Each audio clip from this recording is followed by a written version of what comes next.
webinar, Building Relationships Through Interactive Storytelling, will be presented by Kalev and Jessica DeJong. Kalev is our Managing Director of Strategy. He and his team design interactive experiences that meet the marketing and business development goals of complex relationship-based organizations. Kalev consults directly with clients to create enduring brand, marketing, and business development strategies for their interactive efforts. Joining Kalev is Jessica. As Art Director for One North, Jessica collaborates with clients to deliver interactive solutions, including creative strategy, website design concepts, and brand development. She works closely with One North's creative, strategy, and technology teams to create visually compelling designs and engaging user experiences. With that, I'll turn the presentation over to our speaker. Thanks, Tanya. We are really excited to talk about today's topic, which is storytelling today, especially because I think, and I'm excited to be able to do it with Jessica. Thank you for having me. You're welcome, for creative, because this is a topic where I think we really see eye to eye, even though our photos here don't because it looks like we're looking off at the other distance. Sorry. This is really one of the great topics where marketing goals and content and communication with design and digital come together in a really powerful way, and we're excited to show you what we're doing. So this topic actually started with a lot of us noticing that storytelling seems to be everywhere. Everyone is talking about it, inside marketing and outside marketing. And if you just do kind of like a handy little Google search, you will find articles about storytelling and its importance for brand and marketing just about everywhere. So on marketing sites, but even some mainline media sites like Forbes has a number of articles and opinion pieces from blogs, even in-depth features and analysis. And it's all about storytelling, its importance to your brand, why the technique is working, how to go about it, and it's really just immense. In fact, it's kind of at the point that if you wanted to try to stay on top of this, you wouldn't. You'd probably find, 10 to 20 to 30 stories a day coming out. So it's a really vibrant topic. This is what's interesting is it's not just the sort of professional press that's going after it. This is a screenshot from Google Scholar. This is actually a topic that a lot of people are doing research in, that academics are getting interested in, which is kind of an inroad to the way we want to start talking about the topic today.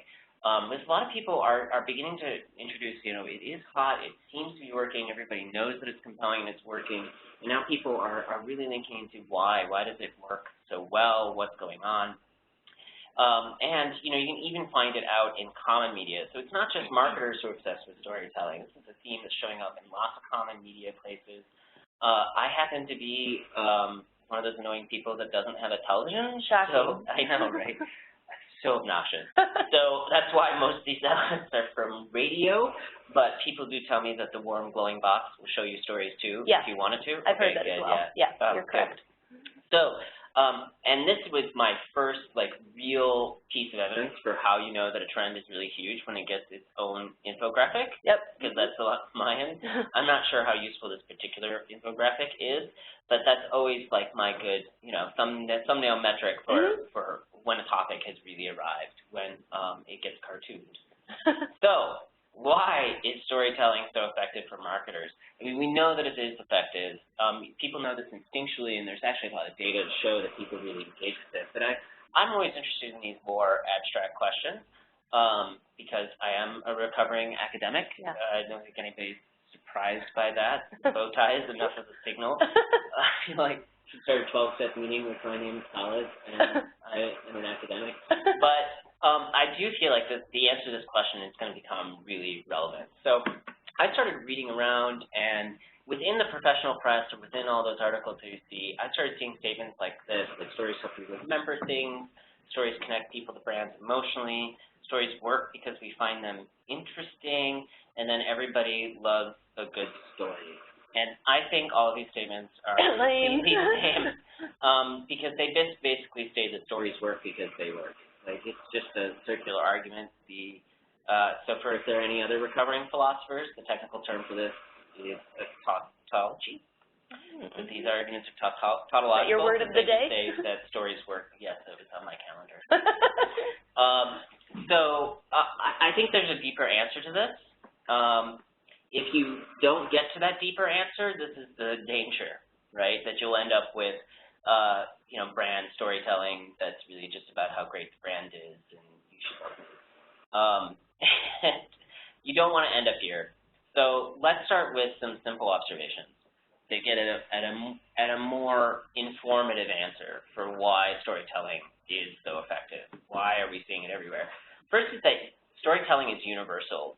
There are no cultures without stories. There are some cultures without math, which I know all the old English majors might be happy to hear, but there actually are no cultures observed without some form of storytelling. In fact, it's hard to find a culture where it's not a really central communication form and a central art form. The second key insight is that storytelling is not taught. I feel like every parent of a toddler understands this, right? You don't actually have to take a kid and teach her or him how to tell a story. They will naturally just start doing it. It seems to be ingrained into how we think.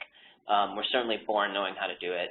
And storytelling is fundamental to how we know and understand things, and this is coming from how people approach new topics or new things. That storytelling is often the form by which we explain things to each other and how we explain things to ourselves. So it goes into this question for me, and I know it's getting super academic, but we're going to come right back soon, I swear. But why did we develop this? Why is it inborn? Like, why is this so fundamental to the way we know things? And this has been a question that a lot of people have looked at for a long time. And I would say about 80, 90 years ago, coming from the anthropology perspective, people thought it was about kind of what you see in the cave paintings here, which people noticed are, you know, seem to be stories. And they thought it was really about survival techniques, meaning we developed this ability to tell stories so you could tell somebody how to, like, hunt a bear. Well, flash forward up to about 20 years ago, and you really saw a lot of scientists and anthropologists start to question this, because it turns out storytelling is actually an effective way to show them, to teach someone how to kill a bear. It's much better to actually just show them how to kill bears. It's a story, telling the story of how I killed that bear one time is actually doesn't transfer the skill, so there has to be some other reason why people tend to do that. And we actually remember more when it's told through a story. Right, but it's when you have a complex skill, like the skill of actually hunting, you do this, and it's the same thing you notice, like, it's one thing to tell a story about how to create artwork, it's another thing to teach somebody how to actually create artwork, and transfer those skills doesn't come out through storytelling. So what are the real answers, or what are people saying the answers are now? Well, there's a lot of research about this. Two really interesting reference points. I think these are great books for lots of reasons, if you're interested in these sort of questions. But Steven Pinker's The Language Instinct, this is, I think, at least about 20 years now, came out in the 90s. It's a really great book, offered one answer. A little bit more recently, Brian Boyd did a book specifically on the origin of stories, connecting evolution and things like fiction and narrative, and trying to say what's the evolutionary drive for this. And they came to some really interesting answers that are related, slightly different. But for Steven Pinker, the answer was we developed language in the storytelling habit so that we could gossip with each other. And Brian Boyd said it was so that we could learn how to play. And that's a pretty shocking answer when you think about it, because this is such a strong cognitive function. It occupies a huge part of our brain. But the answer really does seem to be in these activities that on the face of them are kind of superficial, right? It's about gossip and play. And I have to pause long enough to say that this is actually not a picture of me as a young child, although I do really love this kid. Yeah. I don't know who he is, but I kind of fell in love with him because he looks awesome. So, you know, what is that all about? Why are these superficial activities so important that they could drive this core linguistic evolutionary function? And it really comes down to something simple, that all of these activities, which might seem superficial, which may not seem connected to our survival, gossip, play, telling true stories, telling fictional stories, even humor, what they all really do for us is that they enable us to share experiences with each other. It's not skills, right? It's not even the core of the information. They enable us to say this is kind of what happened to me, or this is what could happen to me in one situation or another. And it's those shared experiences that build relationships. And the current thinking from people much smarter than me is that this is it's the shared experience and the relationship it forms that is the evolutionary advantage. It's our ability to do this across geography boundaries, across familial boundaries, even across generations, that is our huge evolutionary advantage. This is why it is an inborn activity. Okay? So, now let's bring this all back. Thanks for the little detour through a little bit of academics, because I think this actually shows why this is so effective, particularly for marketing, because it comes down to the same sort of equation. Stories share an experience. Shared experiences form and build relationships, and relationships drive success. I really think it's that simple. This is why it works. So those of you who've worked with One North in the past, are probably familiar with this diagram. I'm not going to go into it, but our belief is that it's really the relationships that drive the buying cycle, particularly for professional services organizations. But it really all comes back to relationships, and that's what storytelling does. It helps move people along the sort of process that you see diagrammed out here. It helps people form a better connection to you at one point, and it helps move them from one stage to another. So let's make this a little bit more practical. Now we're going to get into how to tell a story, and Jessica's going to help me out with this part. So let's do it. Let's just give you the rules to telling a really great story, particularly digital. There are no rules. Sorry, it's a really evil setup. Here are some things to keep in mind, and you're going to actually see that as a good thing, because the lack of really strong rules leads to some really varied and really interesting things that you can do.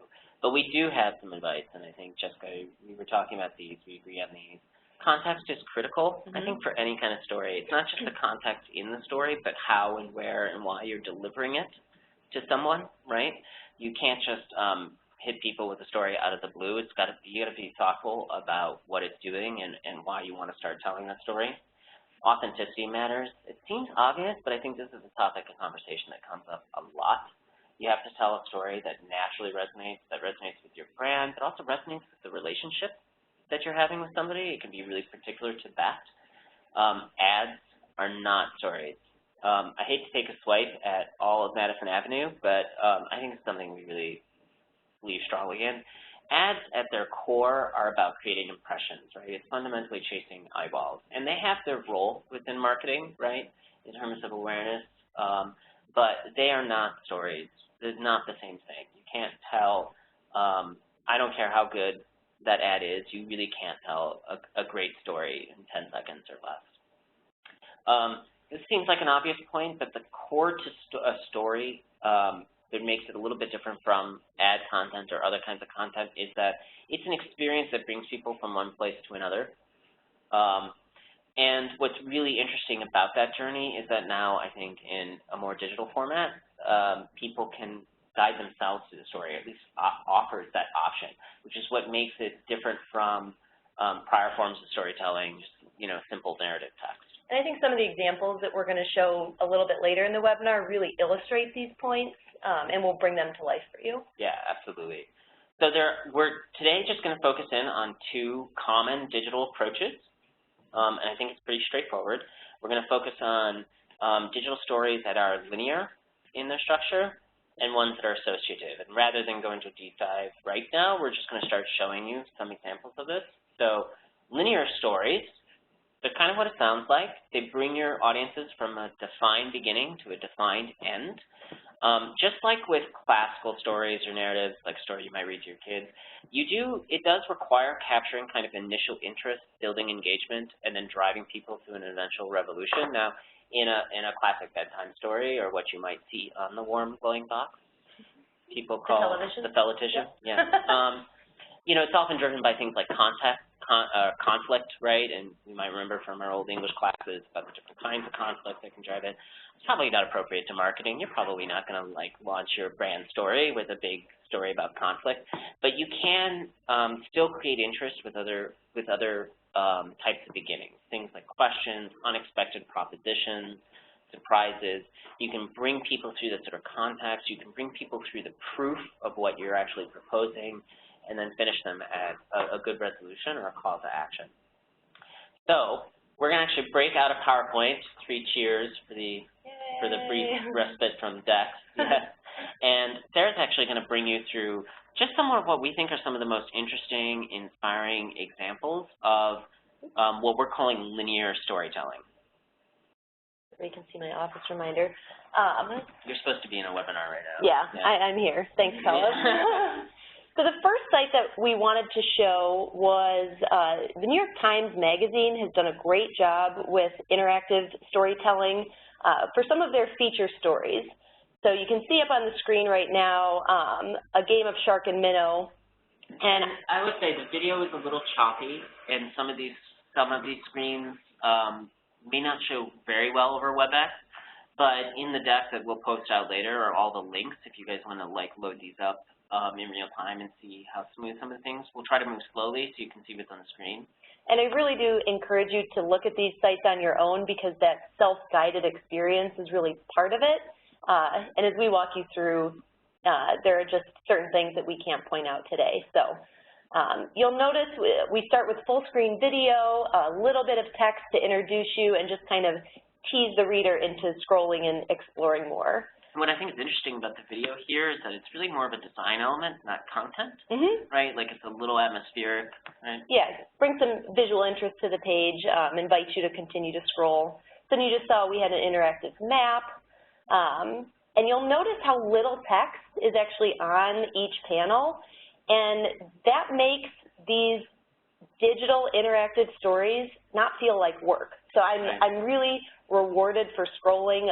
You see a lot of the animations here are scroll activated, and it really just kind of sets up the story until I get to the actual content, to the meat of the story. It actually contextualizes the person, which I think is interesting. Those initial things aren't just done because they're cool, but showing you the island, showing you the boat, you're getting sort of an immediate context for the story before you're diving into the actual article. And so you'll notice here, as I scroll down, the video activates. And again, like Kalev said, it's much more atmospheric. The video is not actually telling the story, but it's supporting the text that we see here. So, and you know, this is just one example, but New York Times does I think some of the best online storytelling for obvious reasons. They have amazing content, but it's not just the content itself.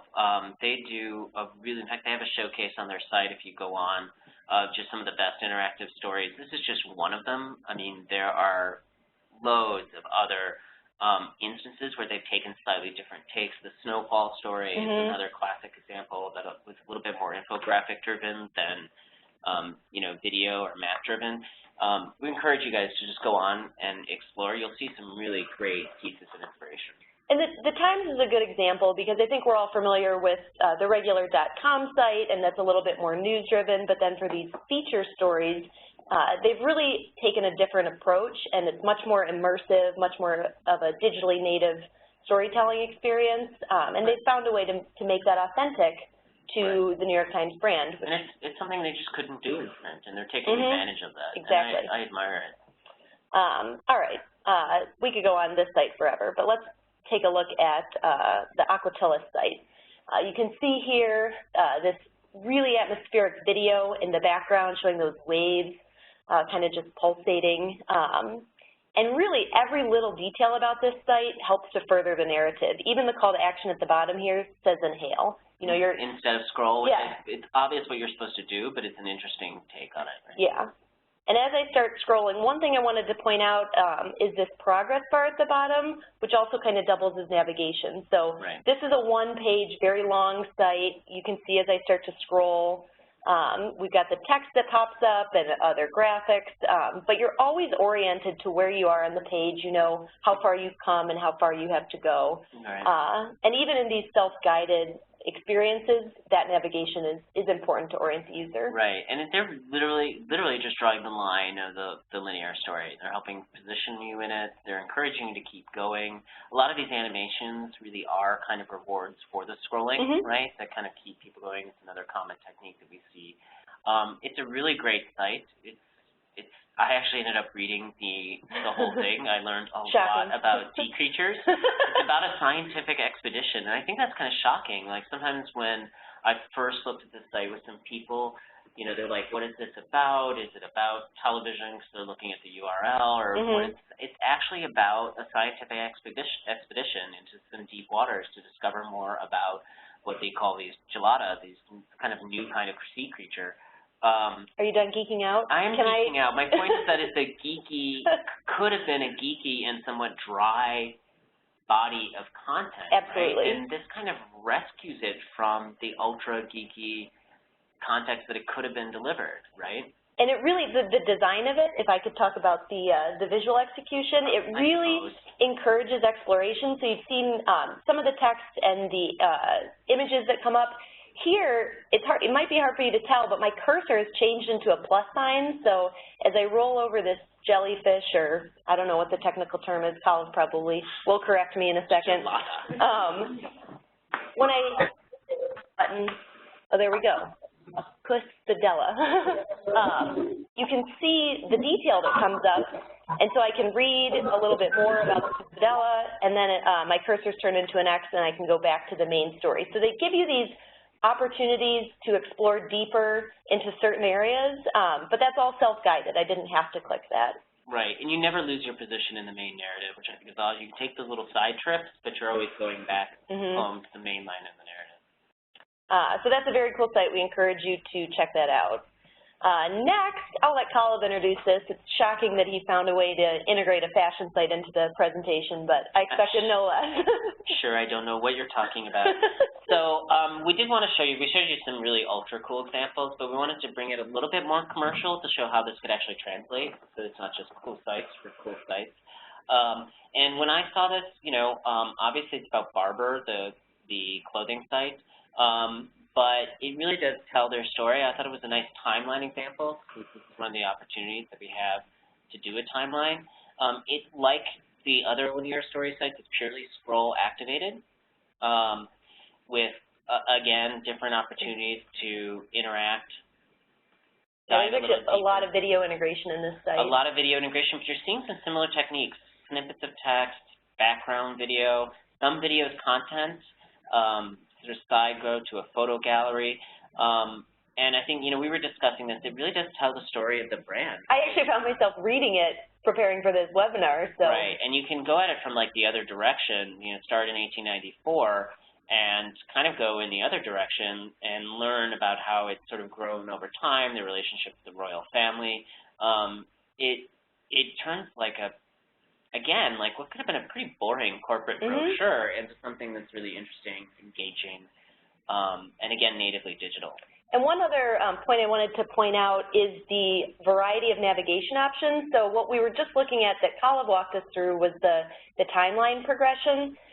But if you open the side menu, you can actually hit the grid view. There you go. And it completely changes the way you can navigate. So this is a bit more of a bird's eye view. And you can get those small snippets in just a different format. So this site does a good job of giving the user options to consume the content and different ways to navigate the site. And that's actually, the navigation is something that we see in a lot of these immersive experiences. Right. And I think it's a side point, but it's an important point that in the way that these sites are actually built, none of this is requiring Flash or other similar kinds of programs. We're seeing these become, I'm going to actually break out of the full view to say, like, many of these are responsive. They're built with HTML5 and CSS. So when people often bring us, like, how does this work for mobile or iPad, or can I do this in response to site? The answer is yes. Right? There's really nothing that stops you from doing that, which I think is, again, excellent. Oh, thanks for bookmarking that. Sorry, you're gonna have to clear that up later. So finally, one more commercial example. This is really probably the most practical example, but we still think does a really good job of just incorporating some storytelling and brand building, which is GE. So GE is known for having a really great, at least known amongst marketers, for having a really great brand platform, imagination at work. You may have seen ads, again, on the warm glowing box. It's one of my favorite tagline for a major corporation. But what's interesting is that they don't stop at the ad definition of that. In fact, when you go onto the website, you're not hit with the ads, you're hit with stories, right? And I'm going to actually go back out to the main homepage and show you where they do this. Like, so instead of just putting up the Imagination Works ad, which they could have done, you know, it's kind of a recognition, like ads are for television. in a website context, you can make your brand statement about imagination at work, but what they're doing is really, they're providing the proof. They're showing instead of just telling. Exactly. And ironically, they're showing by telling a story, right? Very circular. Yeah, right? Well, at least in the words. And so what they have is just a collection of stories from all over their site. You know, they might be something about a new product, a community activity that they did. They're really from everywhere. But so what's important to them is not the content type, like is it a product, is it a white paper, is it a community story? It's really a mixed bag that they have here. That's not important to the users here. What's important are these brand values, these brand actions that for GE make up that imagination at work, moving, curing, powering, building, and they're just offering the collection of individual stories, which are a lot more straightforward than some of our other examples. I think this is something that people listening to the webinar could envision living on their own site. On a little bit more of a professional services context, right? There's one thing at the bottom of this page. If you scroll all the way down to it, if you go to any of these detail pages, this is one important part. So here we've got this grid of a collection of stories. You might click on one and really, get into the nitty-gritty for this story. And it paces you through, takes you all the way, and then right at the end, they've got this next story. And I think that's important to point out because these almost appear as little vignettes on the GE site, and this is really encouraging exploration. I know this is something we talk to our clients about a lot, is giving the user that next action. And here it gives you a little preview and then would take you to the next story. Absolutely. So a little bit back to some of the context of what we were talking about. There are a lot of different interactions or techniques at play. We're not going to go through all of these, but we talked about some of them. But if you're looking at the question of how to actually tell a story, you're going to see a lot of these same sort of patterns. We talked about, arranging things in terms of a narrative arc. You saw a lot of interactions that were scroll activated. I think that's very common in a lot of interactive story techniques. Doesn't mean, sometimes the scroll movement doesn't literally go up and down, but it's activated by the scroll action that the user takes. Really strong next actions, that's what you were just talking about, are very common. Really strong indications or signposting about what you're supposed to do next. Different kinds of navigation aids.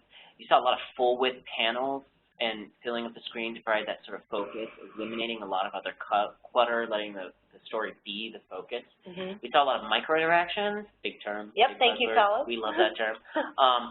But what they do in a lot of this context of storytelling is just encouraging the further exploration. Little visual rewards, the way things come in, the way they load, help people do it. A good example is that custom cursor that you saw on the Aquatilis site, if you're not familiar with micro-interactions. Exactly.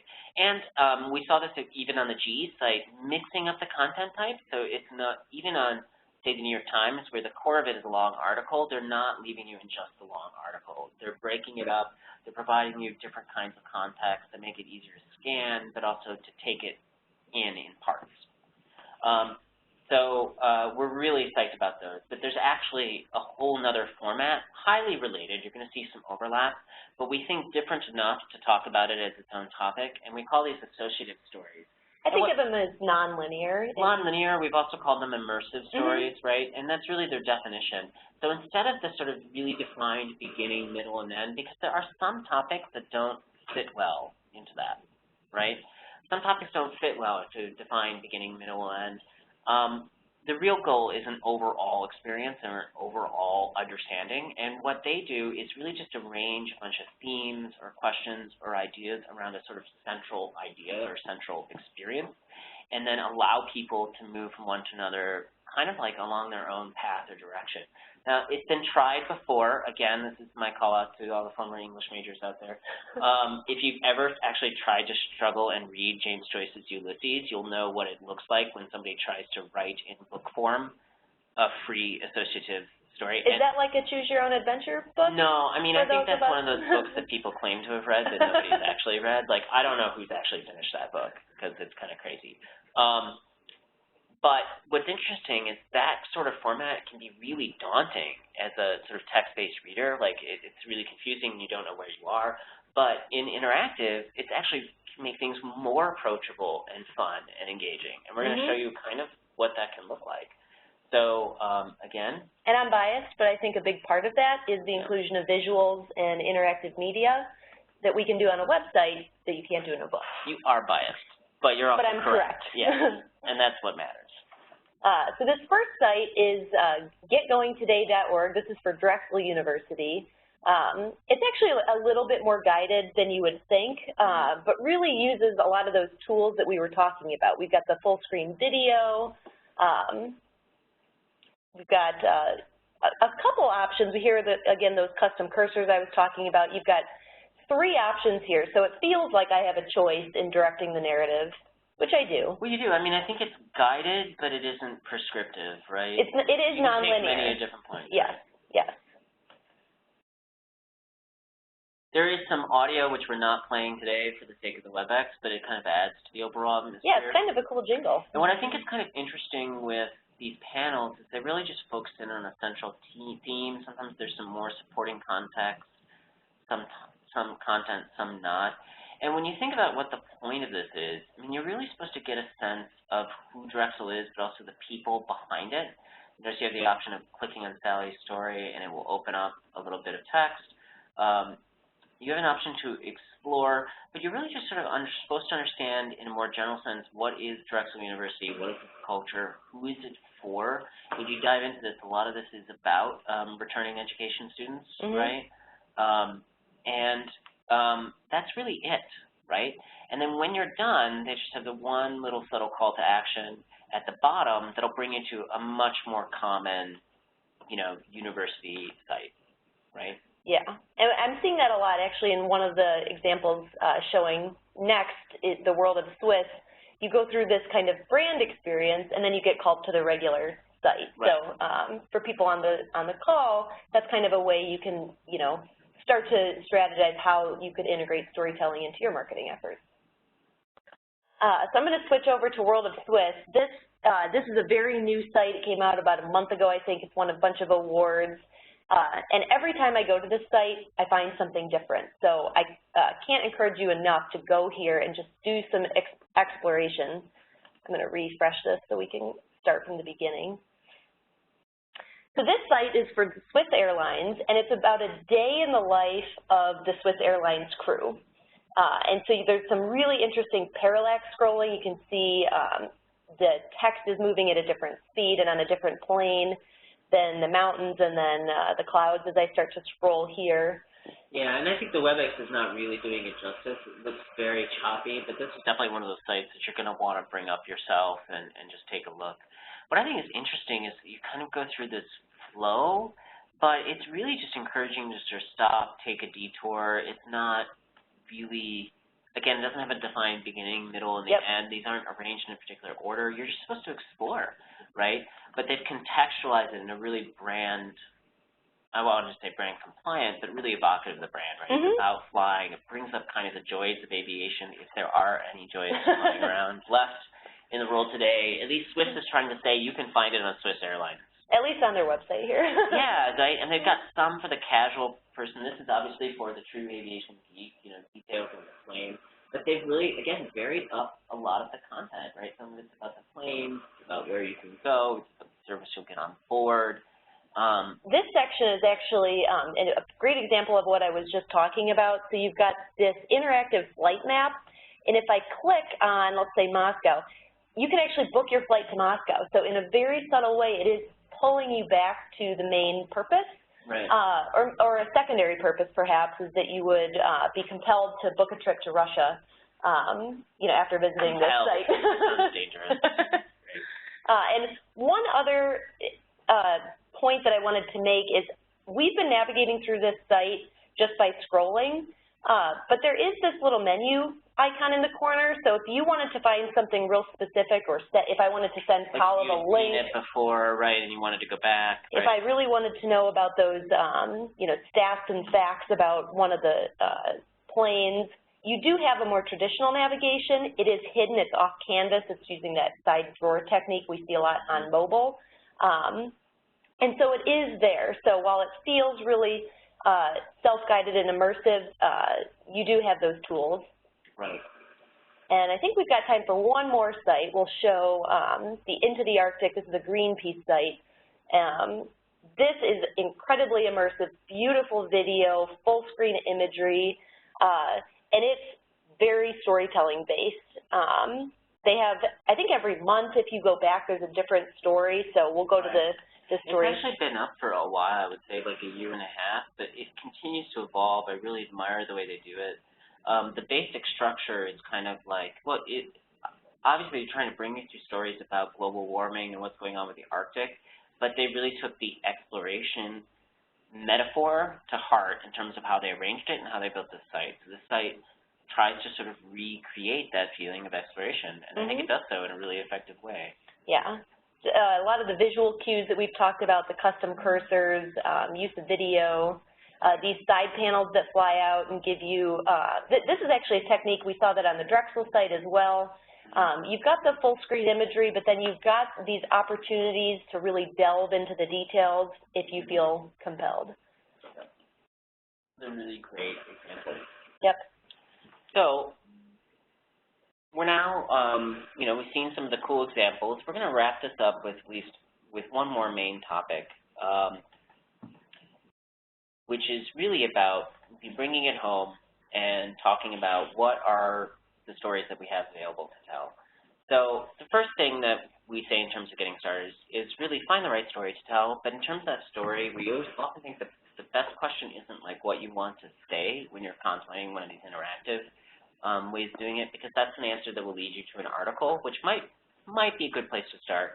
But we think it's best to start thinking about the kind of experience you want to share. So, you can see that, for example, in the Arctic, the Into the Arctic site that we just reviewed, it's really about the feeling of exploration, and they wanted to bring people into that world so that then they could connect them with the core themes that they're concerned about, which is about conservation, global warming, calling you to action. Those calls to action that they obviously want you to take, but it's really the core feeling of exploration. And even with Barber, it's really about the history of the brand. It wasn't literally, what they want to say about it, but it's about I want people to connect with it, and I want people to understand that this brand is important because it has history. For GE, it's really about that brand proposition. I want people to really understand what imagination at work means, right? It's a core statement about the experience. We think that's the best place to start. The second or the third thing that I would really say is go ahead and start small, right? We showed you some really big examples. Some of them are really deep and have tons of stuff, but we feel like that trying to start with a ton of stuff is actually the wrong way to go about it. Often storytelling is about taking what might seem or start off as a relatively modest statement and putting it into a big experience, and rather than cramming a lot of content down in the other way. From a creative perspective, I can't emphasize this point enough, is that you don't need a lot of words to really tell that story. So a lot of the sites we showed you weren't incredibly long, but the content was brought in through imagery and videos. So really just think about how you can expand a small amount of content into a larger experience. Right. So what kind of stories do you have to tell? Well, we kind of did a somewhat fake map of the typical content way, certainly within professional services, so this would probably apply to like some management consulting firms, some law firms, that sort of thing. This isn't any particular firm. But, the bulk of what we're doing is often content marketing. It's often focused around thought leadership or talking to people about our expertise and what we've done. And when you're thinking about it, you might say, well, maybe not a lot of that is really appropriate. I mean, I don't really want to turn a white paper on an industry change into a big, huge story. And I think you're probably right. But what I think is fascinating, some of the best candidates come out in the stories that are not high volume, but that are actually really important to the developing of a brand. They really lend themselves to that interactive digital storytelling. Aspects of culture and experience, case studies. And so when we think about these options to consider, it's really things like culture and history, abstract statements that can be difficult to write about authentically when you're just trying to write about like what it's like to work here, right? Things about client commitment, all of these topics which come up a lot in our work, but are in many cases just reduced to a piece of narrative text that just says, yeah, this is what we like to work with. I think interactive storytelling is a way to rescue this content, right, that is sometimes abstract, thoughtful themes that get lost in the flood of a robust content marketing program, right? When you're trying to push out blogs and social and white papers and publications and that type of stuff, some of those more abstract themes that are important to the brand can get completely lost. Interactive storytelling is a way to make sure that they retain the sort of prominence they deserve. Absolutely. And that, folks, is it. So we are ready to take questions. Awesome. Just a reminder, if you have a question, it's a little bit different. You can submit it using this chat function now. That's located either in the lower right-hand corner of your screen or within your green drop-down bar at the top of your screen. We're just going to go ahead and collect some of the ones we have so far, so we'll be back in a minute.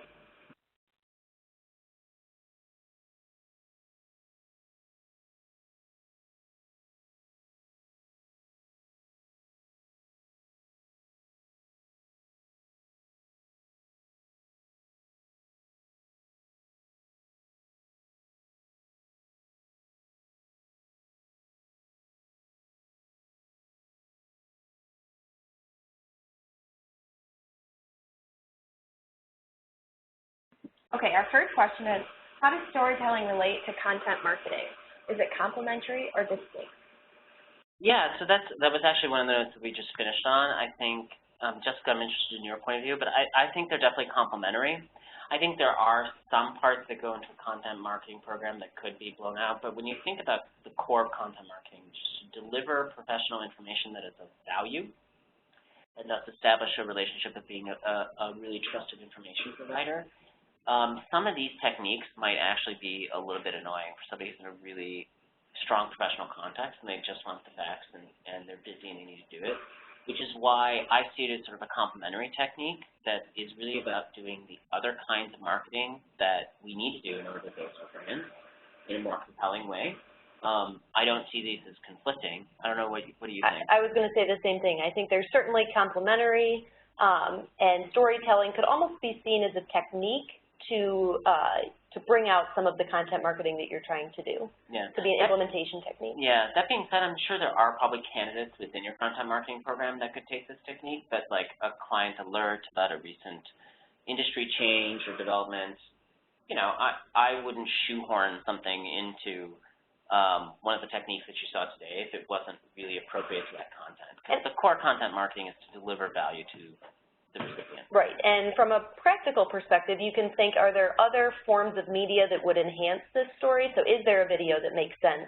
Is there a photo gallery? If there's not, perhaps the storytelling techniques we showed today don't make sense for that piece of content. Yeah. Great question, though. Okay, our next question is, can this work within my existing site, or does it have to be its own mini site? The answer is both. We've seen We're looking at each other. You're often seeing, so I think it's a good question because, you know, what you saw, and we talked about this, that very often interactive storytelling requires focusing the user, so you kind of have to remove the sort of armature of the remainder of the site in order to achieve focus, right? And that's okay. But we've seen it in both ways. You have seen a lot of mini sites, but we think that this is a technique like the GE that you can take within the context of a site and still have it be really effective. So it really just depends on a lot of it can depend on the user journey that you want. You know, is it tightly integrated to another user journey that you want on your site, so it's integrated with other stuff? Or is this something that's really highly focused and it's more of an encapsulated experience? Yeah, a little bit more supplementary. If you think about the world of Swift that we showed at the end, it did eventually tie into the main site, but it was a bit more of a supplementary experience to that. Okay, so the next one is, how does this work with responsive design? Well, as we showed you with the barber example, it absolutely can work, right? Maybe some of the techniques we didn't check. Not all of the sites that you saw today are responsive, but it's something that you can test. At least Swift was and barber was. So I think it's a good encouragement that a lot of these things that are really interactive can absolutely be done within responsive design. It just requires the right design approach. And you do have to take a look at a few things. You know, I'll say that because of a lot of the interactive components, they're a little bit heavier weight, right? So they would take longer to load, but none of the techniques actually make it impossible. And I was actually going to say the same thing. The main consideration I would have is the effect on performance. So some of the sites we showed today on the desktop really video heavy. we might look to a different technique, you know, maybe we switch that out with still images or a photo gallery. Not auto-loading the video and that's why on mobile, right? Some of those atmospheric images that enhance the experience, but the experience doesn't depend on it, that's why they work in the design. So those are all things that our teams think about as we're designing these narrative experiences. Yep. Okay, so the next one is, for purposes of website design, is it an either-or, focused on your content marketing, or your brand storytelling, which is a follow-up to this? So unfortunately, you have to do both. No shortcut right? here? There's no shortcut. We think you should really do both, but it's about different contexts. And this, I think, a little bit about the evolution of web, meaning, and specifically the evolution of .coms.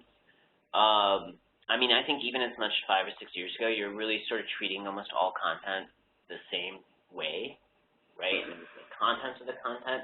And now we're seeing an alignment between what the content is trying to do and the user experience that you're creating. So you're seeing more variation, even within, say, like a single .com site. You're seeing a lot more variation in the user experience from section to section. It's being driven kind of like what's actually in the content, but also its aims. I think people are beginning to understand not all content is created equal in the sense that it might be of equal value, but it's doing different things. And it's building the relationship in different ways. If I were to construct a user experience for content marketing stuff, which we often do, you often try to treat the sort of clarity, making it highly readable, giving people the facts to begin with right away, making it highly scannable. With storytelling, it's a lot more about connecting them. Brand storytelling is a lot more about connecting them with an overall experience. You're a little less worried about whether or not they're even reading every single piece often, and that sort of overall experience takes priority.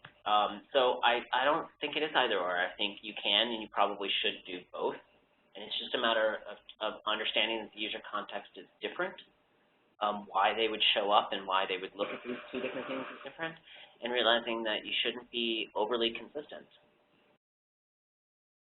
Okay, that is all the questions we had come in. As always, you can follow up with myself, Jessica, or Kalev if you have additional questions after the webinar. Thank you, Kalev and Jessica, and thank you, everybody, for joining. Have a great day.